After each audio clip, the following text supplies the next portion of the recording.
You're listening to The Services Brief, part of Main Street Media. I'm Taylor. It's Monday, May 18th. 3 stories across the service economy and what each one means for the owner. The first story is the small business labor market, and last week's NFIB May jobs report flipped a signal that had held for nearly 2 years. The net share of small business owners raising compensation dropped to 26%, down 7 points from April. That is the lowest reading since February 2021 and the largest single-month decline since April 2020.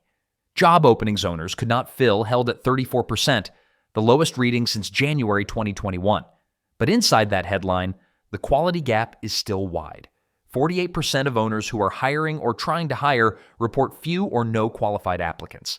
That works out to 86% of the entire hiring cohort. Chief economist Bill Dunkelberg used the word subdued. For a service business with employees, the read is two-sided. Wage inflation finally cooled.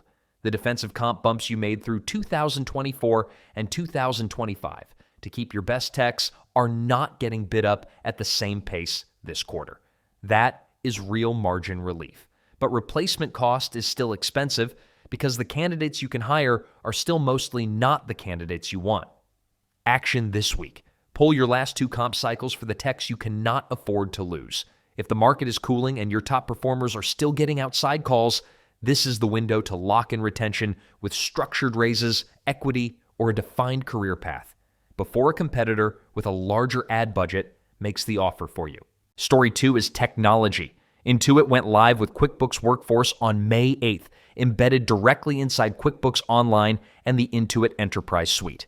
It is an agentic AI human capital platform, payroll, time tracking, hiring, benefits, onboarding, performance, and compliance handled through a chat interface backed by virtual AI agents. The payroll agent collects time data, validates it, flags inconsistencies, and runs payroll without the owner touching it.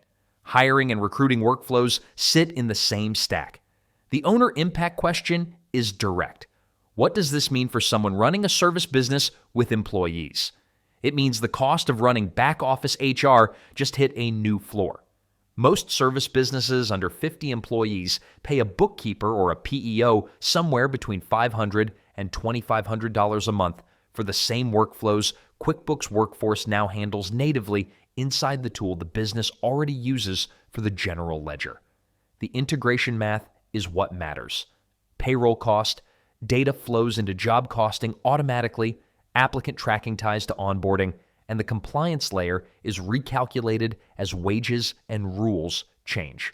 Concrete implication: pull your last 12 months of bookkeeping invoices and PEO fees. If you are paying more than $300 a month per employee for HR workflows that are now agentic AI native inside QuickBooks, that is line item margin sitting on the floor. Requote it before your next renewal. The third story is consolidation moving up the supply chain. SRS Distribution, which is a Home Depot subsidiary, closed on May 11th its acquisition of Mingledorff's, the Peachtree Corners, Georgia wholesale HVAC distributor founded in 1939 with 42 locations across 5 southeastern states. Financial terms were not disclosed. The strategic terms were.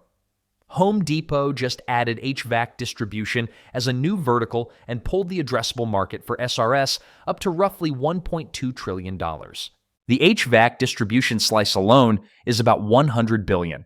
For HVAC, plumbing, and electrical contractors in the Southeast, the implication lands fast. Your wholesaler's owner is now also the largest consumer home improvement retailer in the country. That means the same parent owns your parts supply, the consumer education funnel, and a national service finder platform. And they bring public market discipline on margin extraction across all 3. The same SRS playbook is already running in roofing, in landscape supply, in pool, and is queued up in plumbing distribution and electrical. Concrete implication: if you are a Southeastern HVAC contractor in Florida, Georgia, Alabama, the Carolinas, or Tennessee, run a price comparison across 3 suppliers this month and start a relationship with at least one non-SRS-owned wholesaler. Supply diversification is no longer a procurement nice-to-have.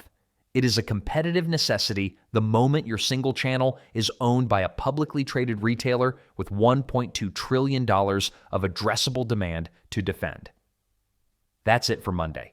Find all of Main Street Media's shows wherever you listen. Subscribe, leave a review, and I'll see you Friday for the Business Spotlight.